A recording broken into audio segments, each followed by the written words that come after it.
Welcome to Fiery Discourse, your podcast and media featuring dragonesses, female dinosaurs, and other similar saurians and scalies. I'm your host, Ludmillanon, and with me are my co-hosts, Angron, Mathmachine, and the Shark. Today is our 136th episode, and we're discussing the 2015 Ivar Timewalker issues, Ending History, Part 2, Part 3, and the final issue. So, let's get things started. Getting transported back in time. That boy stuck in time.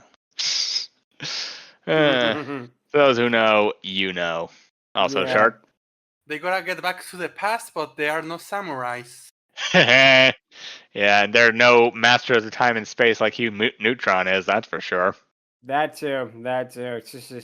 So yeah, basically, Ivar Timewalker is done from a Valiant Entertainment, which is a smaller comic book company compared at least to DC and Marvel. So it's gonna be really interesting talking about that compared to the other comics we have discussed with Dinosaur Women. Basically, the comic is about Ivar, who is a time traveler, meeting up with Neela, who is a worker at CERN, as they have various issues and adventures throughout the multiverse. Go ahead, Angron.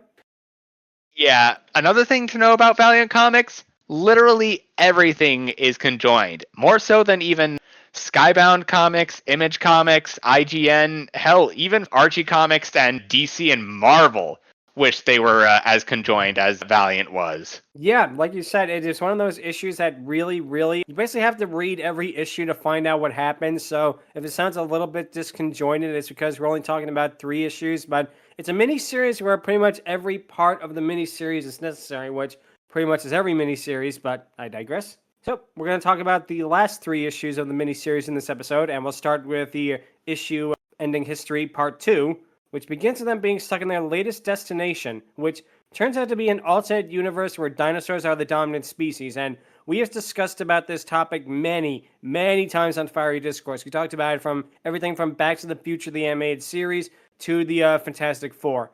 However, one thing I will say about this particular one, I love how creative it is, because most alternate universes where dinosaurs are the dominant species tend to do one of only 2 things.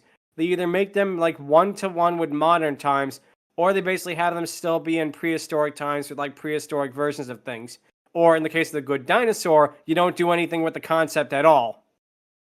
Not particularly true, but yeah, I do agree that this is definitely one of the more unique takes on dinosaurs in quote-unquote modern times. I'll just go ahead and insert the line from Endgame here. Out of the way. Can we go go ahead, here, Matt. please?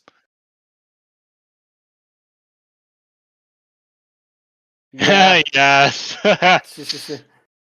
Absolutely, because the Dinosaur World alternate universe here is the times of the Romans, which is an extremely inspired choice. It's one of those things when I first saw this, I first looked at it, and I'm like, why has nobody done this before? Like, of course it would make sense, for the dinosaurs to be like the Romans. They're like almost, the way the Roman society was like practically built for like the way of them, It's one of those things when you actually see it, you really have to stop and think, how come nobody thought of this before this issue? It's amazing.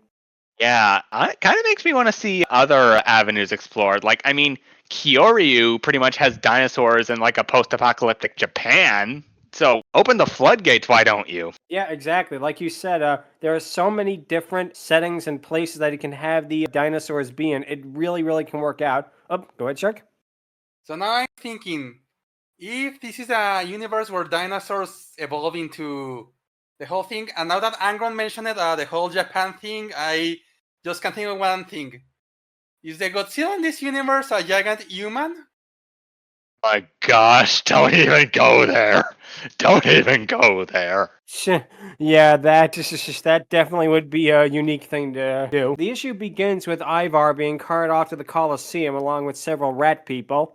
He asks Raptor Legionnaire what's going to happen, as the Raptor tells him it's a trial by combat. If he lives, he gets to go free as he is blessed by the gods.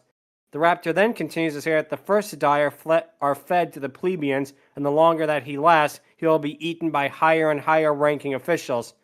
The Raptor then says that they start with the genitals, which, okay, yeah, that's definitely the cruelty that the Romans would do. Yep, that's quite an image. Yep. Dinosaurs, it means they somehow know about that. Yeah. Yep.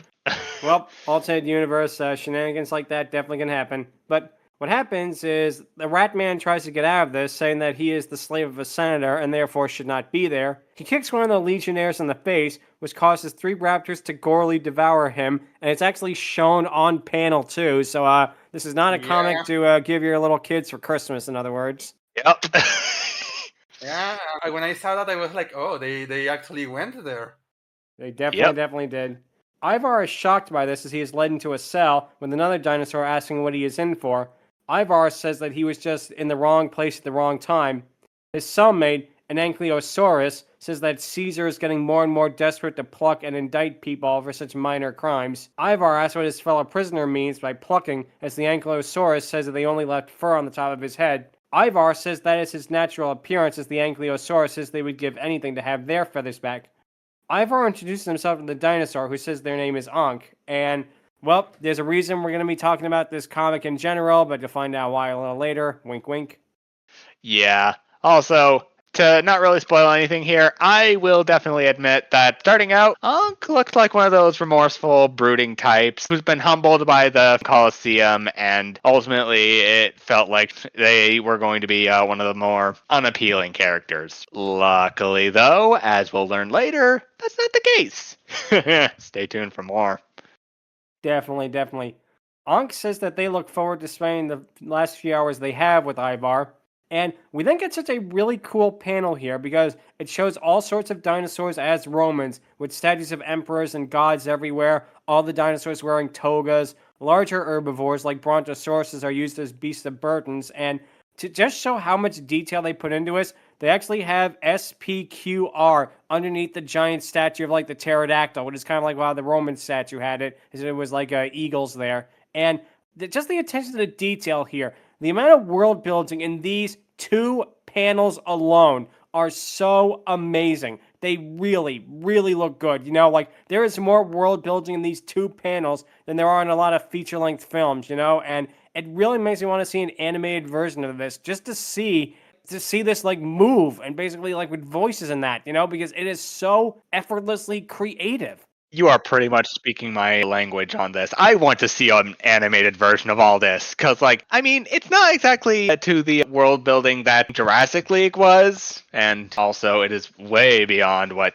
Dinosaur Marvel Comics did, let's be honest. But, hot dang, yeah, I really want to see an Ivar Timewalker series involving this sort of thing, or if we can't do that, we'll do another series that's still in this particular universe, but more on that later. Anyway, Shark? I agree with that. Like, this is of the 3 comics we have read about dinosaurs and all of that. This is like the dinosaur civilization with the most potential. Like, well, we are seeing that they just got extinct. They're like going through our time periods, but they're like translating well. They're like building it around the fact that they're dinosaurs, and it's like, yeah, this is better than the DC one. That okay, it took place during the dinosaur era, and all right, it had the characters like accommodating to that era. Batman using stick and stones for weapons and all of that. And it's definitely better than, hi, I'm Iron Man, but a dinosaur. I live in a human city. Yeah, that's fair, I suppose. I mean, yeah, I'll still stand by Jurassic League as being basically the most dinosaur of the bunch, but this definitely is a very close second to me. Like I say, we'll talk about this probably at the end of the review of this, but for me, it's really hard to tell if I like this or Jurassic League better because they both do very different stories in very different ways. But we'll see how the character of the episode gets. And spoiler, we'll keep it a secret for now. We cut to a pair of legionnaires giving a salve to Caesar as they bring Neela to him. Caesar tells her that it was unwise to return without notifying him, as Neela seems confused by this. Now, Caesar, the way he's depicted, I think he's supposed to be like either a raptor or a Dilophosaurus, and it really has such a cool look, you know? He warns her about the tribes of the Mammali attacking the imperial seat and telling her that he has kept their alliance a secret to avoid embarrassment. Neela asks about Ivar and if he can free her. Caesar's advisor tells her they have to wait until nightfall when the guards shift and then they will let him go. Caesar then asks if Neela wants to know about her beacon, as Neela then frantically says yes. Caesar tells her it's on top of the Palatine, and he then asks if there is some way to have the beacon summoning come quicker, saying that he wants to exterminate the Mammali sooner rather than later. Caesar adds that he has the weapon for his own uses, but we then cut to Neela arriving on the roof and she reads the beacon to see what it is summoning. She attempts, of course, to shoot the beacon, but is blown back as has a force field around it. We then come back to the gladiatorial pits as Ivar and Ankh are given wooden swords. Ankh explains that both the patricians and the military are carnivores, and that the games are a way to prove the superiority of their violent ways, which really, like I say, definitely ties into how the actual Romans acted, and like I said, this is just such a creative concept here, and we'll get more to that in a little bit, but for now, we then see a pair of bear people pull the gates open as Ankh continues that those who spill blood for the Red God are the only ones that will survive. Ankh mentions that they are a herbivore, as Ivar asks why wooden swords and how they will survive. I do like how Ankh retorts by saying, do the gods need a lot of help from their worshippers to have their will enacted where you're from? Ivar chuckles at this, and they are then brought into the arena. One gladiator prays for salvation as Ivar asks if they are supposed to fight each other. The floor raises up as an enraged gorilla appears. Ankh asks if it's a relative of Ivar as he is shocked. Oh, go ahead, Angron. I also like the little detail of Ankh pretty much answering Ivar's question with, wait for it. Like, I immediately knew from that point on that Ankh was definitely going to be easily the best character in this entire series. Or at the very least, one of the best characters, let's be honest. Oh, definitely, definitely. Like I say, it's one of those things that it's really, really such a well-written character, and we don't want to spoil the surprise, so stay tuned for that. Yeah. But what happens, though, is Ankh then ends up running towards the gorilla before they are knocked away. We then cut to Caesar and Neela watching in their box as Neela is distracted with her time watch before she then sees Ivar fighting down there. He tells Caesar that he told her that he would be freed. Caesar, meanwhile, growls at her as her royal advisor says it was an oversight and to follow him so that they can free Ivar. Ivar and Ankh are being chased by the giant gorilla, and this could have been so much easier if they just had a necklace of sausages. Oh my gosh. Yep. Imagine. I'll go ahead, Chuck. Yep. And honestly, they're gonna defeat it in a quite unique way, but the easier way will be just asking, what's a gorilla doing during a dinosaur timeline? Exactly. But what happens is the gorilla continues to attack Ankh as Ivar tells the praying Triceratops to stay in position. Ivar then tells Ankh to bring the gorilla towards him as Ankh does so, saying, easy for you to say. Ivar then leaps up behind the gorilla and kicks it in the back, causing it to fall to the ground dead while also crushing the other dinosaur. The crowd cheers at this as Ankh points out that he killed the other gladiator. Ivar says, that's bad, before, in a really, really, dark joke, Ankh points out that he was a child predator, as Ivar says, that's good.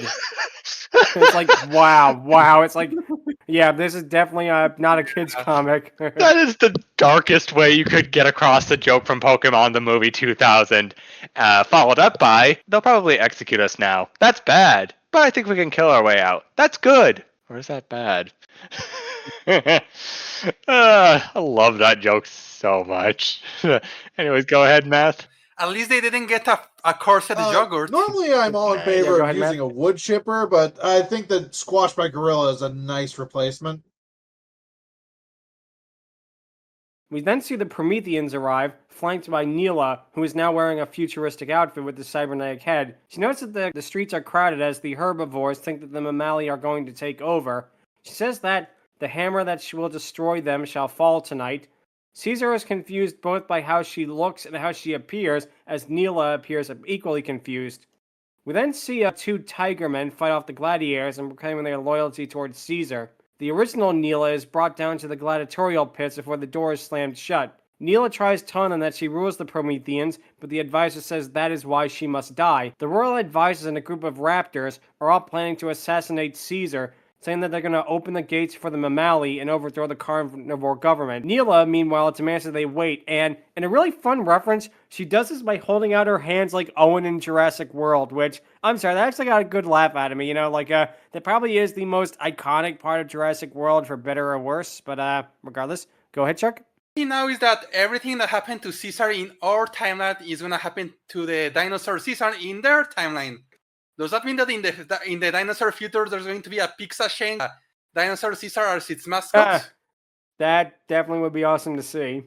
Yeah. Also, unlike that Caesar, this Caesar is going to get decimated by a meteor, a la Majora's Mask, which, yeah, pick your poison, am I right? But we'll see Yep. what happens with that. But she explains to the Raptors that they shouldn't take over the capital because the beacon is going to destroy the city. She then says that the Null, aka the Prometheans, who are the main antagonists, are not interested in them, but they need, forgive me for my pronunciation, iridium. To obtain it, they plan to use a tractor beam to bring an asteroid towards Earth. Explain that it's like the extinction event in her timeline. She tells them all to evacuate the capital right now, as the Raptor guards aren't interested in this. The advisor asks what an asteroid even is, which, again, makes sense because, they thought that the Earth was the center of the universe back then. Of course they wouldn't know about that. The guards arrive, claiming Neela to be an imposter. She then blows down the doors and runs out, and thankfully she was not the imposter because then she would have been voted off the ship. Haha, obvious joke here. Eh.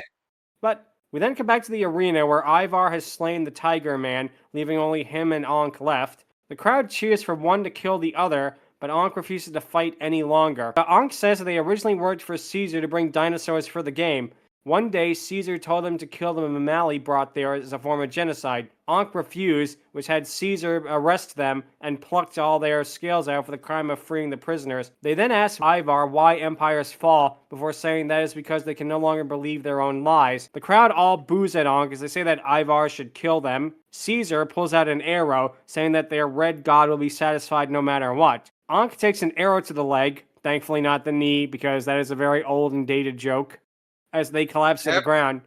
Ivar runs towards Ankh, saying that he has a plan, then pulls a spear from out of the ground and stabs Caesar with it, impaling the dictator. Just then, Neela arrives as Ankh tells her to take them with them. There is no time, as the first issue we are discussing ends with the asteroid impacting on Earth. And man, what a cliffhanger, like to end it with basically the entire dinosaur timeline evidently going through a huge extinction event that would wipe out all life on their planet. You've met a terrible fate, haven't you? We knew that was coming. Yeah, also, kind of sucky that this universe pretty much gets the same treatment as the other dinosaurs, albeit just a little later in time, which sucks for Ankh since she worked for an empire that pretty much was sucky to begin with, or at the very least was sucky at a certain point. But also kind of sucky that her entire home gets destroyed because of that. Yeah, is a very, very dark ending, let's put it this way. And Yep. the second issue begins in an apartment building with an obese Ivar and an equally heavy Neela appear surrounded by children. Neela basically yells at Ivar to go out and look for a job as we slowly pan out to see hundreds of thousands of universes before them. Neela tells them that they are in a position between realities as she recalibrated the metric gun to basically put them in their own bubble of space. Of course, it's not just Ivar and Neela there. Squidward Tentacles is also there, and he's so happy because finally he is all alone. Good times. Alone. I gotta get out of here. Yep. Really not alone though, as in another bubble dimension, Stewie and Brian are currently learning about breaking the laws of existence, as it were. Because without reality, there is no laws of physics. And they're also going to be singing Heart and Soul. Yeah, right. So they're stuck in the multiverse as Ivar asks what happened to the dinosaurs and Ankh if they're all gone. Neela points out some universes being destroyed by the Null. Ivar calls out to the Seven Sages, telling them that he's going to turn himself in as long as Neela is rescued too. They don't respond as Ivar realizes that he's further even from them. Neela and Ivar then proceed to have sex with each other as you see various other universes in that. And it was at this point I was reminded of the movie Cube 2 Hypercube, which, if you haven't seen that movie, that is a movie that is a trip. Let's do it that way. That is a movie that is really, really something else. Cube 2 Hypercube. Check it out if you haven't, just for sheer what the hell factor. But getting back to this. Oh, go ahead, I Matt. wonder how awkward it is to do it while watching thousands of yourselves. That's valid. That's valid. Yeah, I mean, if you were stuck in limbo with another person who was the opposite sex of you, I mean, what else would you do to pass the time? Am I right? Yeah. But basically, they then see all the other universes. Neela tells them that they are good universes, showing various outcomes of her life. The universes slowly are being destroyed as Ivar asks if they can help. Neela says they are trapped in this space and that there's no way out, nor is there a way to save the other universes. Neela comes to the conclusion that one can only live their life once. Then she tells Ivar to tell her past self nothing about what happens. She then distracts Ivar before separating them into what appear to be separate universes. She then says that there's only one way to fix things and tells him to figure out something. Neela then says that she's gonna stop this bitch once and for all, and she does this by putting the gun to her temple and firing, which, to do YouTube slang, she unalives Kermit's sewer slide, which, ugh, I hate that. I hate that. I hate that they're forced you to use this kind of language. We all know what happens. Yeah. You know? She unlocked her persona. Ivar is all alone in the void as the Null continue to approach. Ivar says that he will find the villains, that Neela will have not died in vain. He sees that Neela's sacrifices brought another arc there, then wonders if he can defeat the Null by himself. He then hears a voice, which turns out to be Ankh. Hey. Ankh asks him if this is the afterlife, telling him it better not be as it would be terrible. Ivar asks Ankh how they survived, as they say that Neela arrived into the arena and fired at her, causing them to be put in a time bubble. They ask if Neela is alright, but Ivar tells Ankh what happened. Ivar then tells Ankh that he now knows the best route to their enemies as the pair arrive at the Nena supercontinent. Ankh arrives first and nearly suffocates. The same thing happens to Ivar as he puts on an oxygen mask before doing one with Ankh, and it was at this moment I really was reminded of Total Recall, which sadly we did not get to see Ivar have the insane amount of facial reactions that Arnold did in Total Recall when he was suffocating, because man, that is such a weird effect shot. It's also revealed that in that time, Ivar and Ankh have been to various different worlds, and Ankh has zero concerns or questions for the most part. I think she probably got it all out in like the first universe or so. Second of all, that's another thing I like about them. They are 100% just chill with all of this. They just walk through several points of time and space, and they are keeping it together a lot more than you think. I mean, yeah, the Colosseum ultimately hardened them quite a bit, but this is a dinosaur who had their entire planet destroyed, or timeline as it were, and also have been through several points of time and space, and was also stuck in limbo. Like, seriously, this is a character who should be going to therapy more, but I think this is their therapy, let's be honest. Ankh asks what happened as Ivar points out they're in a time before any plant life. Ankh then points out that there's a gigantic structure before them, as it turns out to be the Null generator. He tells Ankh to gird their loins, as Ankh says their loins can use a rest. We then cut to the 7 sages all watching Ankh and Ivar, as one of them says that all of space and time will be destroyed if he does not save it. One of the sages mentions why they brought back the dinosaur woman, as one of the sages, which turns out to be Neela, says that he looked lonely, and yeah, this is the reason we are actually covering this series, because Ankh is a female. And originally, before I saw this panel, I assumed that they revealed Ankh's feminine nature in the final issue, because there's a whole scene with it, which we'll get to in a little bit. But no, they actually kind of give away the game a little early, which to me was kind of a mistake. I think it would have been more impactful if they saved the surprise to the final issue, especially in the line of dialogue that we're going to get to with it. But regardless, we now have confirmation that Ankh is female, and yeah, she's great, and we'll talk more about why she's great in a little bit, but before that, go ahead, Matt. 2 quick things. First, now that it's been revealed that she's a woman, that's actually really creative, being able to show her during the gladiator days in just that typical gladiator loincloth, because not mammalian, no breasts, no need to censor or cover anything. So you're able to have a more fully revealed female character without having to worry about trying to cover it up in some way. That's a smart idea. I like that. But secondly, well, because she was just in a loincloth with nothing else and it's a woman, we know what's coming. Good grief, she's naked. Nice. Yeah. Nice. Perfect. Basically, what happens is the sage then asks why not the human woman, as Neela then tearfully says she had to follow her own path. We then see the Prometheans waking up Neela and saying that they managed to save her. They claim that Ivar has wronged them repeatedly and that they need her help because she is smarter than them. She says that she has been rebuilt using 5th-dimensional tissue, which in turn makes her look like the evil form of her. And this is the end of this issue, ending on another cliffhanger, with Neela seemingly being turned evil now. basically a whole stable time loop thing. Like by trying to off herself, what happened is they ended up accidentally creating her to become evil. It's one of those things, you can't change the past, Terminator style, but it turns out that's not the case, so we'll get to why in a little bit. So now, we get to the final issue we're going to talk about, which is the final issue. It begins with Ankh and Ivar in the lair of the Null. Ivar tells Ankh to be on guard, as she says that stealth comes to her as easily as breathing.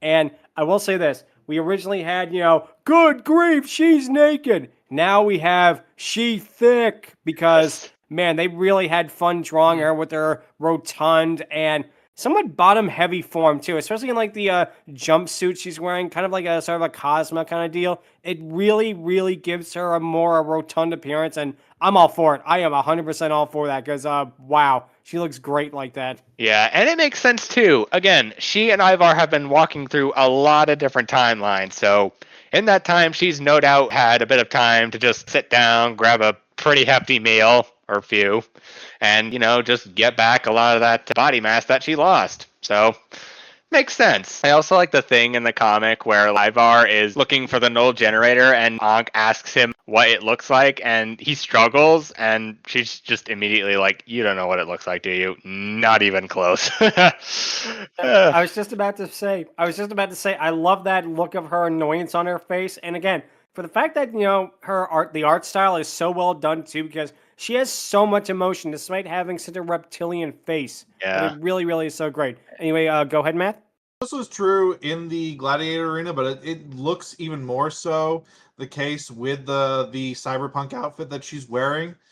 I love, and I cannot emphasize this enough every time that this is done, I love when they make anthro dinosaurs actually look like the dinosaur that they are. It's not just, we put a dinosaur head on a human body. No, they actually keep them like thick or wide or built specifically as the dinosaur is supposed to be. That's how you're supposed to do that. That's what makes them look good. Thankfully, Jurassic League did the same, and they also kept her back plates because, of course.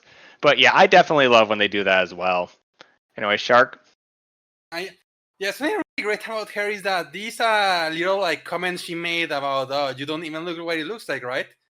It's not a thing she only does once. Like, she is sassy. She gets very sassy at the very points. Maybe not Kasui levels of sass, but still. Yeah, they really had a lot of fun with her character. And again, we'll talk about her in just a second. But like you said, I really like they did that. You could have made her the stoic, depressive person from what she saw in the past and that. But and in a way, they still keep that. But they actually also gave her a personality, which I really, really enjoy. What happens is Ivar then tells Ankh they managed to take the weapons through the alternate version that they went through on their path, mentioning cyberpunks jacking off into the net, which is definitely weird, but I will say this. It is better than Matrix Part 4. Nice. Go ahead, Matt. I really love how at the line where the cyberpunks kept jacking off into the net, her reaction is, I don't think you're saying that right. Or maybe you are. I can feel the, oh wait, now that I think about it, in her voice. Yeah. But what happens is Ivar then mentions that he has to find a way to identify how the null exists in the fortress, only for a voice to say it's not a fortress but a tomb. It turns out to be future Neela, who says that it is their tomb. Ivar shoots at future Neela, saying that she is nothing but an artificial form of life. Future Neela says that it is here, and that the Prometheans managed to save her from her fate and rebuilt her, basically telling her the truth about Ivar. Ivar cannot believe this as Ankh lunges towards future Neela, yelling, "Solve, mistress of Prometheans!" Future Neela manages to grab Ankh and slam her into the ground, giving us a good angle of her, by the way. Yeah, we definitely see her crotch. Yeah, saying, "Solve, dead man." Ankh spits back that she is a female as future Neela is distracted by this. Ankh then continues, "Typical mammals, without boobs or hair you are gender blind," which, again, this is the moment I feel they should have revealed that Ankh was female. This is the moment. Like, revealing it too early in the other issue, they should have said, why did he take the dinosaur, and have this be the moment where we find out Ankh is female. It would have been way more impactful, I feel, because at that time, everyone would have assumed, oh, Ankh is male, or, stuff like that. But to have it be this moment would have been way better than just say it in a throwaway line in the previous issue. Now, with that being said, it still is a great, great line, but I don't know, it misses a little bit of its impact that it probably should have had. Yeah, a little bit, but for the reveal of future Neela and what happens next, I honestly think it was still worth it, because it doesn't really throw Neela off, but it definitely highlights how just impressive Ankh as both a character and an individual can be, especially against someone with the power to eradicate someone as immortal as freaking Ivar. Yeah. And this is the moment where I realize something. So we have a badass character. Everybody is male because, well, they're a badass. They go into space, they get a suit, a very tight suit, and then we get a shocker that she's female. Is she alternative timeline dinosaur Samus? That would be interesting. Awesome. Ivar tries telling Neela that he meant her no harm and he is not there to fight her. Future Neela tells him to die as she fires on him with her powers. Ivar is hit by her beams, and she begins saying that she saw him kill her before. We then get such a really, really cool moment where Ankh runs to the panel and basically crushes Future Neela's skull with her hands. Like, Ankh has had clearly enough of this. She just, tackles her, and she basically literally just crushes the other woman's skull. And that is such a really badass scene that, like I say, you easily could have had Ankh just, defeat her by punching her but no. Ankh wanted her dead. And what happens is, she then throws her body into the wall. Ankh then calls her a whiner, then says in another great line, "Your choice of female companionship improved vastly when I came on board," which is such another great line, another tying into the original line. Used her tail to club her into the wall, not her hands, but it's even more badass because A, ankylosauruses have clubby tails, and B, it's freaking Ankh doing it. It was basically going to be badass regardless. I actually thought, though, before she throws her in the wall with her tail, she grabs her skull and basically crushes it. Then she uses her tail and knock her into the wall. But regardless, it is really, really badass. Yes. Ivar is also surprised to learn that Ankh is female, but she tells him not to start.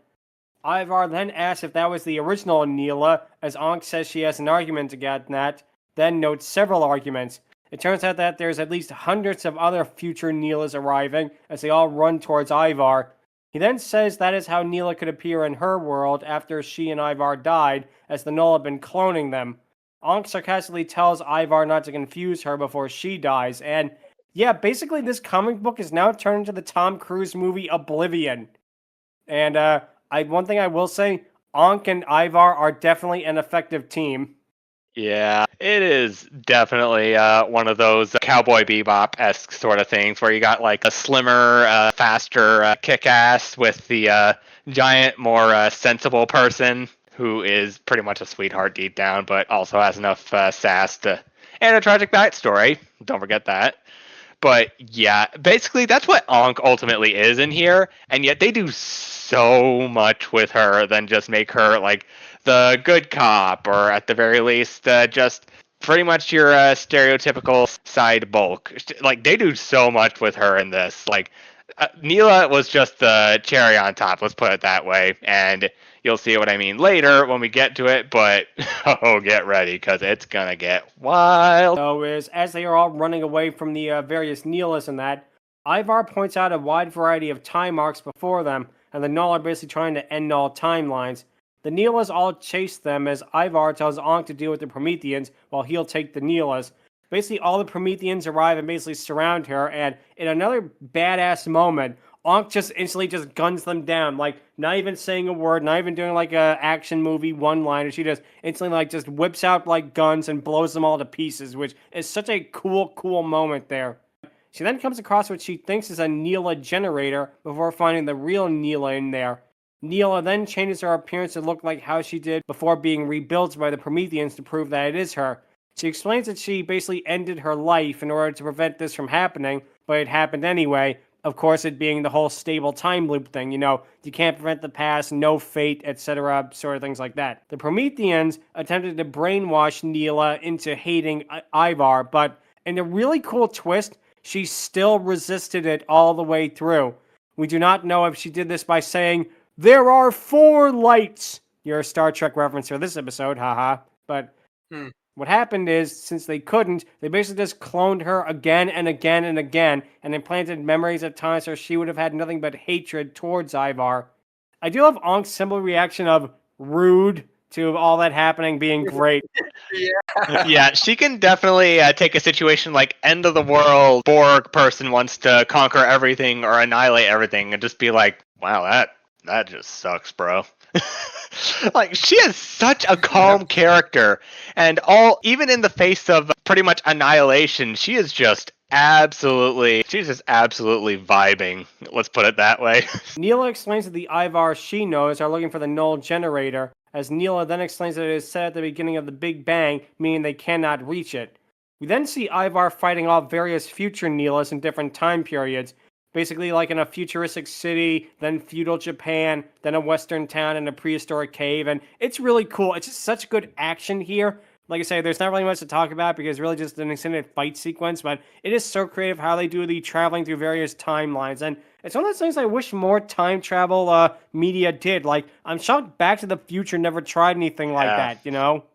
Like maybe the DeLorean going out of control and going through various different time periods instead of just one or two, but regardless. What happens next is we then come back to Ankh and Neela saying they have to undo their plan by eliminating all timelines where the null generator existed in the first place. Meanwhile, Ivar is in the prehistoric cave fighting with the future Neelas. Just as one jumps on his back, the original Neela appears and destroys the future Neela clone. Ivar and the original Neela then embrace and kiss.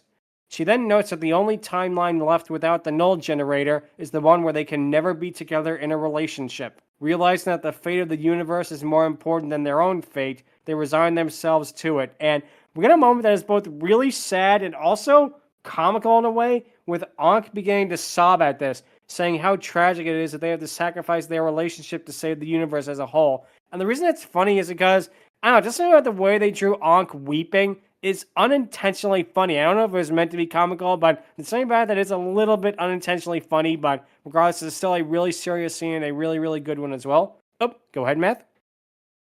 So we have found that Ankh is a stoic badass, a gladiatorial queen, a cyberpunk bounty hunter, and now a helpless romantic. This character's got it all! Yeah. Exactly. I think that might be the reason why this moment is like can be really funny or sad depending on your view, because up to this point she has been like badass. She has taken hits, she has fought well. Like Angron said, they destroyed her world, and she's like, well, that sucks. But all of a sudden we see this panel of her with this crying face, all expressive, all exaggerated, so it makes an impact. It really makes. Yeah, especially because you don't expect that from her. Yeah, it's definitely the little things with her. I really love this. Like, she is such a dynamic character. You think that something like this wouldn't exactly get her emotional, but it does. And good lordy, this comic just keeps leaving you guessing with this character. And honestly, kind of makes me want to see more of her. Which, speaking of, we're getting up to that right now. Yep. What happens is, of course, Neela begins sobbing at this as Ivar has to leave her. And we then cut to earlier in the comic, which I always love when time travel does this. They go back to the original thing and that, usually reusing footage. And it's always a lot of fun when they do things like that. I think Back to the Future Part 2 is one of the first ones to do that. And the whole thing with Crispin Glover, of course, using footage of him. That's neither here nor there. But regardless, what happens is Neela is stunned silent by two Ivars appearing there, as the current Ivar shakes hands with Neela before remarking over his past self.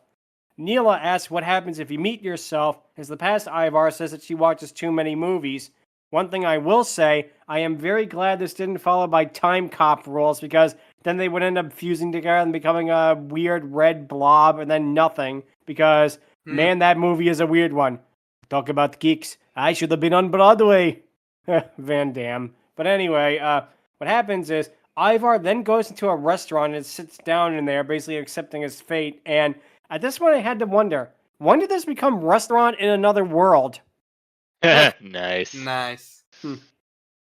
But Ivar finishes his drink and tells basically the sages who have arrived to arrest him to shut up and take me to time jail, as they arrest him. And they basically condemn him to walk forever through time, which... that is a really dark sentence when you think about it. That's like some old Mhm. like Bible stuff, like the guy who made fun of Jesus on the cross and Jesus cursed him to basically live forever until he returned. That's that level of stuff, you know? I do not remember this. Yeah, no, that's actually in the Bible. A guy mocked Jesus on the cross. Jesus curses him to live forever. Oh, wow. Okay. Yikes. Yep. Yep. But getting back to Yep. this, what happens is we then cut back to Zion Natural Park, where we see a group of superheroes all fighting off a giant monster. The monster is then destroyed as we get, in another really, really cool touch, we see an intro panel of Neela Timewalker. And the way it's done, it actually looks like the opening panel of a comic book, which is really, really great touch right there, saying that it is the beginning of a new story. And of course, she is accompanied by Ankh. Neela introduces herself to one of the heroes who recognizes her. Oh, Yeah, this right here, I want to see more of. Like, good lordy. They should not make a hook like this and do nothing with it. Because we already have, like, two pretty impressive characters. Neela, who's been through some shit alongside Ivar, who is currently not present with her anymore, unfortunately. And we have Ankh, who's also been through some shit, but is enough of an anchor for Neela to help keep herself straight. And honestly, I really want to see more Neela Timewalker. And if it means we see more Ankh and more pretty much adventures with those two in this Valiant universe, I definitely want to see this. I definitely want to see this now. So in the reveal, Neela ends up saying, "Come with us if you want to save history," which is an obvious reference. We know what to. I'm actually upset that they just didn't have Ankh herself straight up say, "Come with me if you want to live." yeah, that was such a missed opportunity right there because, again, they reference all other kinds of time travel stories. You think that they'd mention that in a way. But I will say this, at least they didn't reference Hot Tub Time Machine because that is not one of the Ooh. better time travel stories. Neela calls Ankh her sidekick, which a title that gets Ankh very annoyed. She says she would rather be called a companion, which at that point it's like, yeah, why are you calling Ankh a sidekick? She's an equal to you, lady. You know, it's one of those things that she is an exact equal to you. You know, it's like, you know, she is just as badass as you. If anything, she should be your partner, not your sidekick. Now I'm thinking of like Mermaid Man and Barnacle Boy. You know, I'm 68 years old and I want a Krabby Patty. I don't want to be treated like a sidekick. I want to be called Barnacle Man. It's literally the same exact thing I think of when I hear her call her a sidekick. You know. First companion, which Neela isn't thrilled because she's seen one too many episodes of Doctor Who, which further reinforces Ivar's claim of, you watch too many movies, lady. But yeah, what happens is Neela says God no, and when Ankh asks why she shouldn't be called a sidekick, Neela simply tells her, trust me, you don't.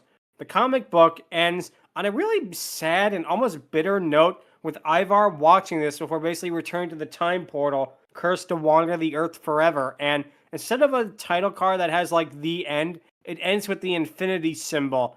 You know, basically indicating that Ivar is cursed to do this for basically all eternity, which again, really, really dark as hell ending there. You know, it's one of those endings that when you have to stop and think about it, it is such a dark, dark ending because this guy can never find love. The only love of his life is gone.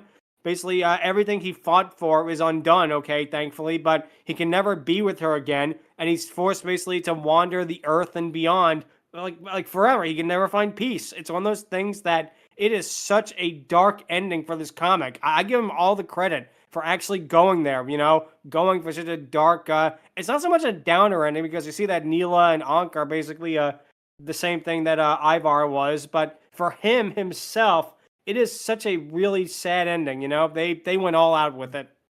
I also will say this, like, yeah, this is one of the darker time travel stories, but it's one that makes sense the more you think about it. Like Dirk Gently would say, everything is connected in this, and Ivar ultimately being cursed to walk forever, ultimately never seeing Neela again, or at least until we go back to the start again, and this whole thing just goes on and on. But yeah, everything here makes sense. Meeting Ankh, pretty much everything before that Ivar died. It is definitely a rough trip for this guy. But given the fact that he toyed with powers that he didn't really fully understand, and that he's been honestly doing this for quite a while now and making a lot of enemies for it, yeah, it definitely makes sense. Anyways, Shark. Keep in mind that in a part of the story, he dies. He legit dies, and the only reason he quote unquote comes back is because Lina goes back in time to for a past version of him. So yeah, part of the loop in which he's stuck now includes him dying. Yeah, it's like Prometheus, not Prometheus the movie, because then we'd have the Promethean school of running away from things, but it's like the myth Prometheus. He's cursed to be tortured forever. But basically, yeah, that is it for Ivar Timewalker. It was released in the 2010s and seems to have been reasonably popular. I don't know about like sales figures of that, but I really enjoyed reading it. And to kind of do apples and oranges here, I feel like I enjoyed this way more than the Fantastic Four comic we read with the dinosaur world because they didn't do anything. As for me, my opinion on this compared to Jurassic League, I don't know because Jurassic League was trying to do something completely different, It was Jurassic League was a look into a completely different alternate world in that. Of course, the issue 3 art style shift definitely did not help, whereas this kept the same art style all the way through the comic. And yeah, I will say as a whole that I kind of like them both equally, but as for what we think of Ankh, that's going to be in a little bit. Go ahead, Angron. Definitely agree that compared to Jurassic League, its art style is consistent, but that consistency does have its rough edges. And yeah, both tell a very unique story, to say the least. Ivar with its own contained interlooping time story, while Jurassic League is basically a imagine a different world story where everyone is dinosaurs and they all use prehistoric tools in a present that's far different from your own. Honestly, in that regard, I kind of like Jurassic League better, but compared to Ivar, I will say that, again, Ivar is definitely a close second, but it's one of those close seconds that has a bit edges compared to Jurassic League. But yeah, as far as time travel stories go, it's definitely one of the ones I definitely want to revisit more so. Which leads us to our question of the week.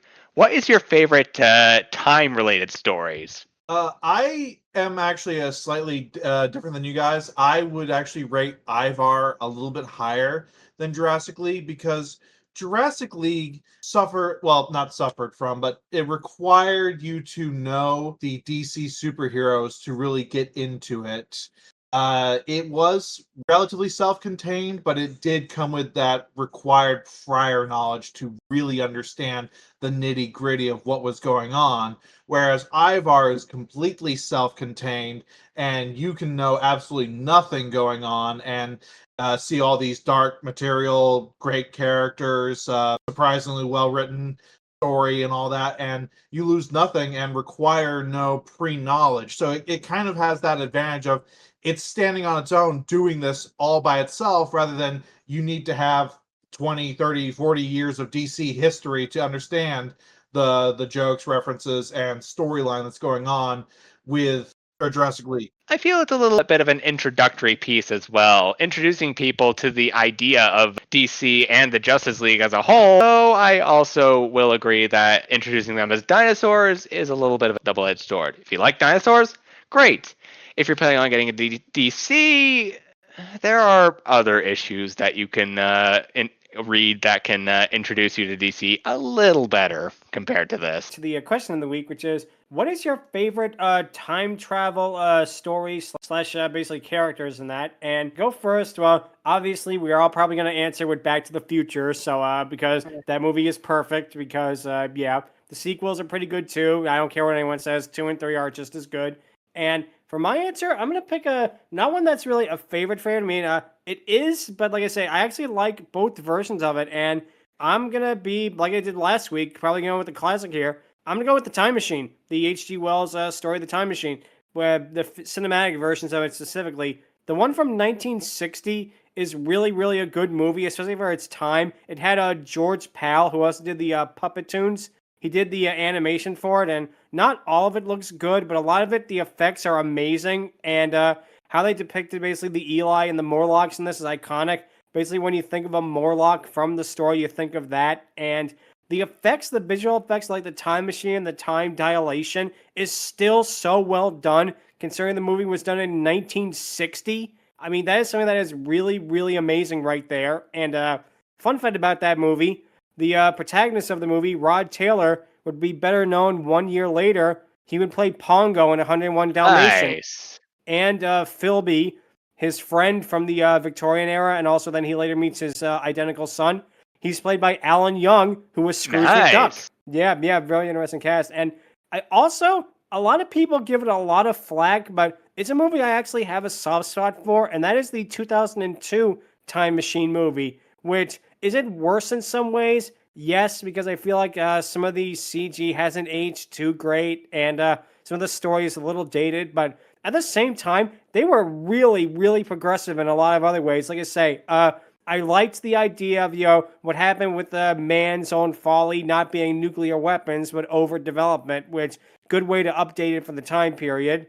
And I do like how the Eli basically are not just, blonde hair, blue-eyed people. They're more, should I say, mixed in appearance, which is really good. And I really liked the character of Vox, the hologram computer, played by Orlando Jones, of all people. And he does such a really, really good job as it, because first when the time traveler, here he's actually given a name, Alexander, goes to the future, he basically asks Vox, why can one not change the past? And Vox says, because one cannot travel to the past. And then what happens, of course, the time machine goes wrong. He ends up being flung into the future of the Morlock and the Eli. It turns out that Vox is still operating all this time. And there's a really, really great scene where Vox basically points out the Eli, they do not know about their past. They do not care about their future, how beautiful it must be. Alexander asks how that can be, and Vox says, can you imagine what it is like to remember everything? He rants about how he remembers like a little girl recommending a book about dinosaurs like some 4,100 years ago. He remembers the last book he ever recommended before the world went to hell. And he says that he even remembered Alexander because Alexander was time travel, practical application. And that is such a great, great sequence. It takes the sequence of the original of the time traveler, finding the library with the books that are all just dust.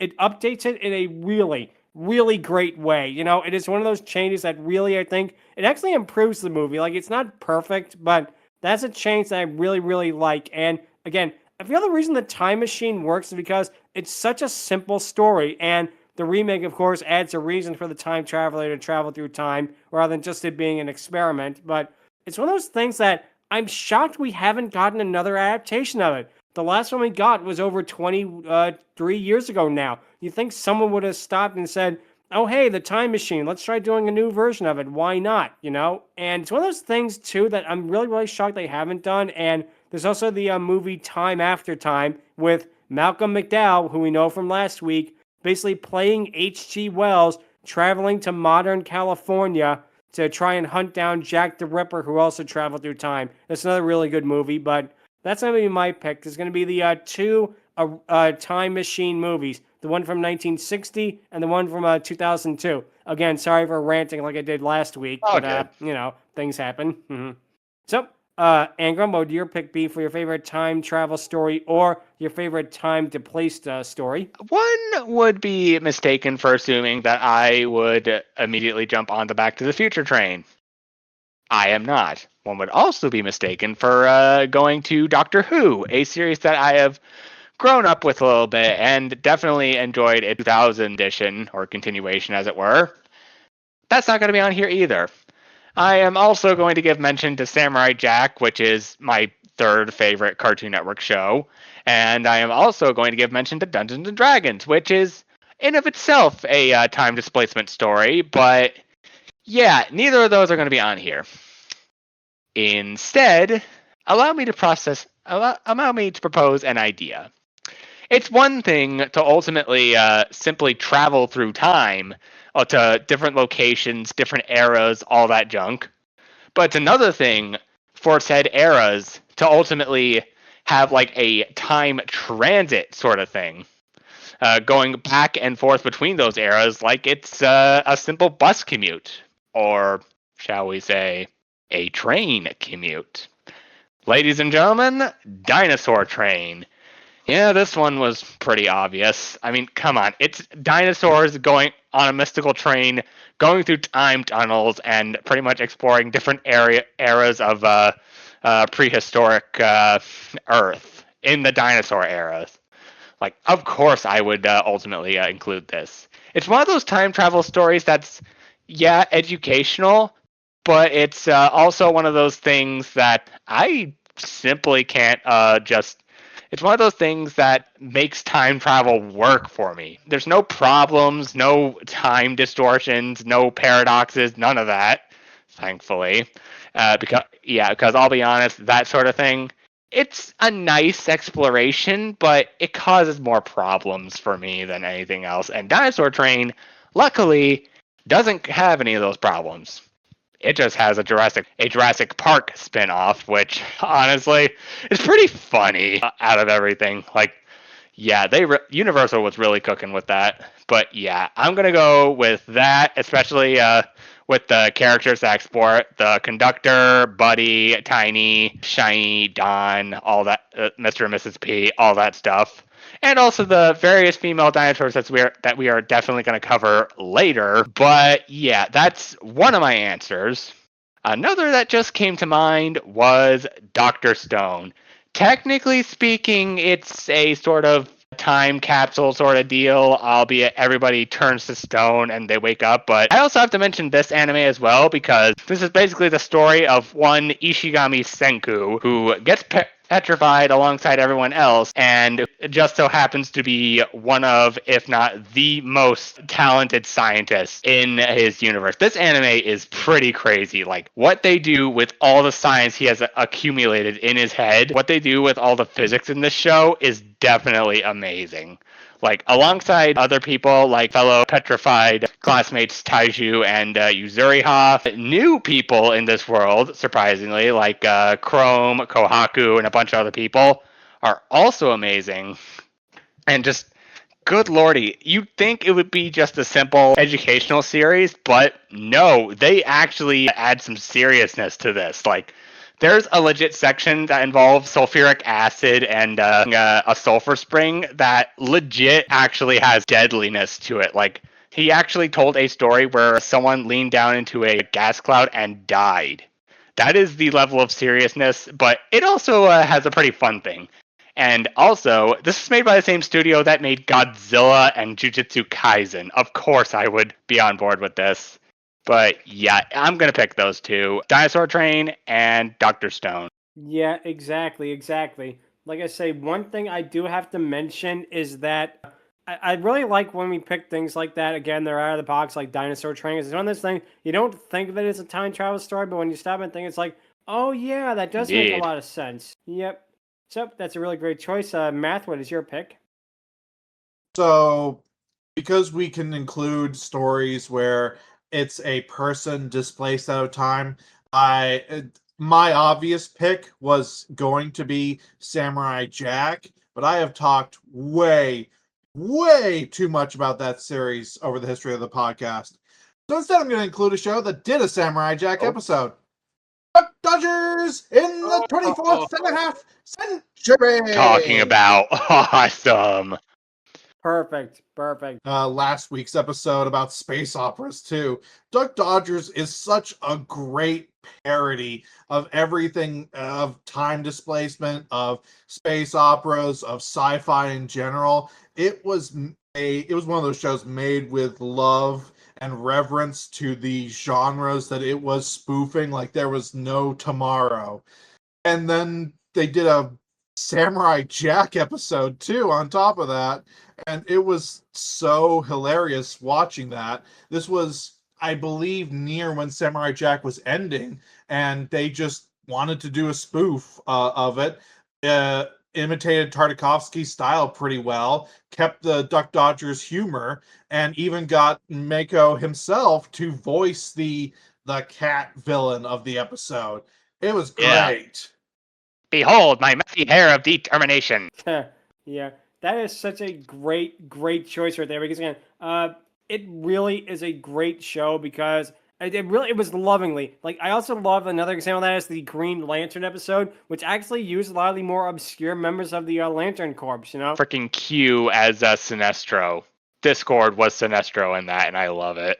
Man, great cast, great cast right there. But like I said, it's one of those shows that really works out because, again, what I feel with it is that you can really tell it's made with love. It was really a show while also really committing to the bit of the space opera. And of course, Queen Tyranny is awesome, and I am really, really upset we have not seen her in anything Looney Tunes related. Like that movie with Porky and Daffy, that would have been the perfect opportunity to bring her and Marvin, but they didn't for whatever reason. Yeah, it's still weird that they made a random alien rather than use him.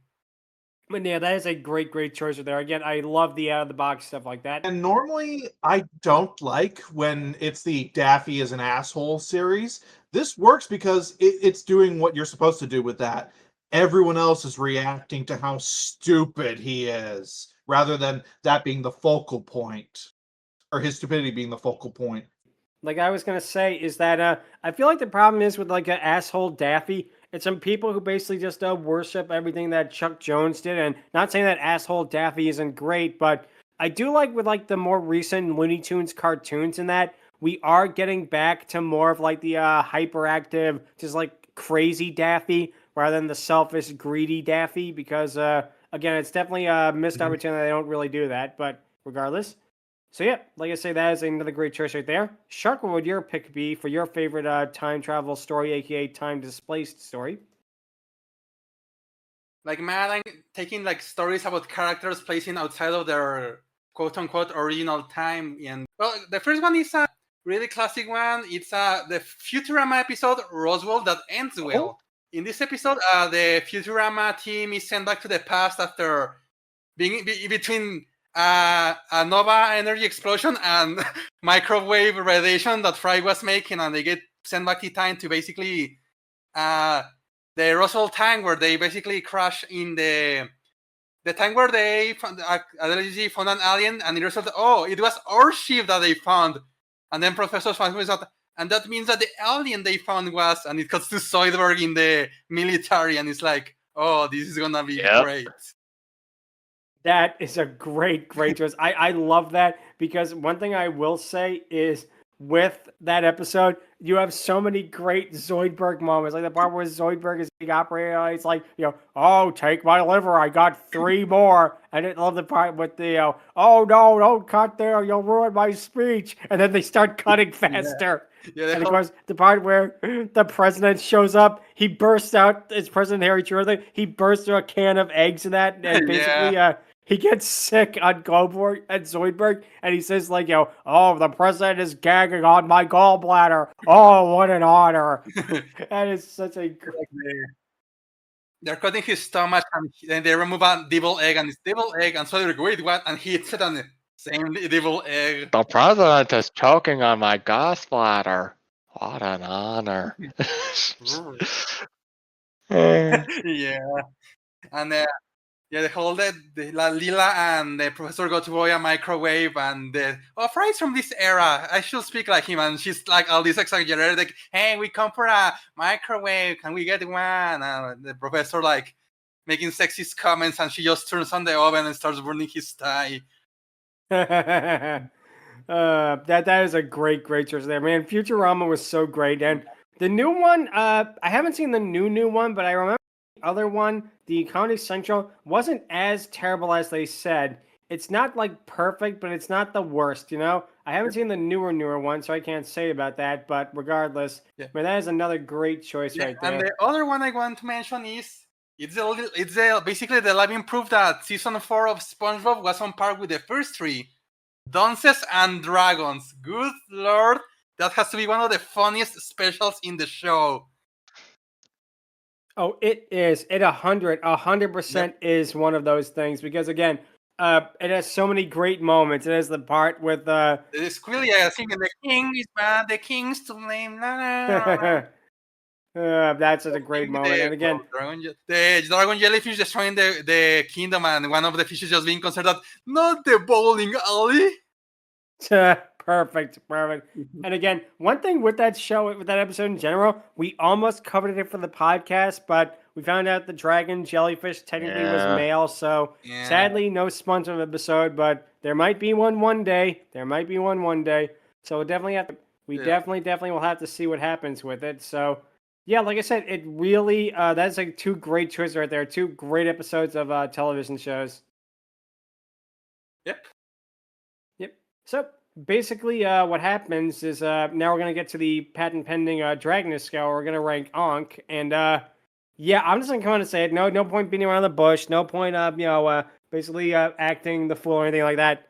Perfect score, 10, 10 out of 10. Her design is great. Her character is great. Her appearance is great. Everything about her cannot be improved. She is getting an absolute 100% perfect score from me. I mean, if you haven't judged by now how much you've been gushing about her and how great she is, I mean, you really should have understood right now, because she is a perfect character. And the fact that she's only in a comic book and we can't actually hear how she would sound is such a missed opportunity, man. It is such a really missed opportunity. But with that being said, man, what a great show, you know? I mean, what a great character and a great comic, rather. And wow, it really works out perfectly. You know, perfect score, 10, cannot be improved upon she has reached her final form.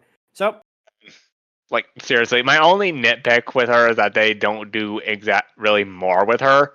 What they do with her is perfectly great, and it definitely adds to her as both a character and as an overall addition to the comic as a whole. But if my only real complaint is that we need more of her, then that really speaks volumes to how much we absolutely love this character. She's snarky, yet she ultimately has a point to it.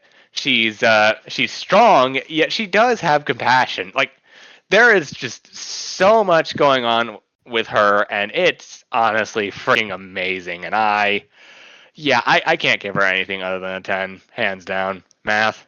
I already said I love this design, and again, I'm going to just repeat myself. I love whenever they make the anthro dinosaurs actually have the bodies of the dinosaur in an anthro form, rather than just, oh, here's a human and there's a dinosaur head, boom, we're done. So perfect on that regard for me. It's nice that she's thick, yes, but I'm coming at this from the purely I like the dinosaur look of it, not just the damn boy is she thick aspect. And then personality. In the comic, we get so much of her, way more than I was expecting. You see that she is stoic, that she's caring, she's kind, she's got great one-liners. She's very tough. She's very important to this portion of the comic. I would actually rather see a spin-off comic of her than the other characters. Just by default, because I cannot find anything wrong at all. And yeah. Wow. I mean, let's see what happens. I mean, let's see. Shark, what would you give her? Yeah, this is easily one great character. Like, everything they do with her personality. I love that, yeah. Even if they could reveal it a bit later, the fact that at the start of when we meet her, they never established she's female until a later point, so we actually get to know her by the whole personality first, rather than she's female and all of that. So yeah, and everything that has been said is like, yeah, perfect. Yeah, we're getting another perfect one. She's a 10 out of 10. 10 out of 10. Yep. So that means with this, Ankh becomes our 4th ever character to get a perfect score. She now joins the ranks of Charmcaster, Ash's Dragonite, and Sylvia from Wander Over Yonder, with it being a perfect score character. She'll probably, hopefully, join many other characters because it's very rare right now, but we'll definitely have to see what happens. And yeah, next 10 out of 10. We'll have to see maybe next week and in the future there'll be other 10 out of 10s. So basically that'll be it for this episode. If you have any questions, or if you want to talk about seeing an Ankh Timewalker spin-off like Matt just mentioned, you can feel free to email us at fierydiscourse@outlook.com. Visit us on Twitter at twitter.com/fierydiscourse. Visit us at Blue Sky Fiery Discourse. Be sure to like and subscribe to the YouTube channel. Like and hit the bell icon. Like the playlist. Leave a comment. Any comments are appreciated. Also, one of our co-hosts, Lucky Evie, is looking to move to a group home in the UK. That will also be in the description. Any and all help for that will be appreciated. Next week, we're going to be talking about something a little bit different than this. But we're still talking about dinosaurs, but different kind of dinosaurs, because we're talking about the 1994 Jim Henson's Dinosaurs episode, Earl and Pearl. This is actually the not long-awaited Steven Universe crossover, but this is one of the quote-unquote lost episodes of Dinosaurs, which is going to be very interesting to talk about, this show again, because we first thought about this show way earlier on in the podcast's lifespan, and we have changed a lot since then. I think that we have a lot more to say about dinosaurs than we did back then. And yeah, it's going to be interesting talking about this. And spoiler, it's still not going to be the last time we talk about dinosaurs either, because there is a lot to talk about with it, because a lot more female characters are going to bring up in other episodes. But yep, going to be a lot of fun. So that's going to be it for this week. Until then, thank you all so much for watching, y'all. and take care. Bye-bye. Adios. See you all next week.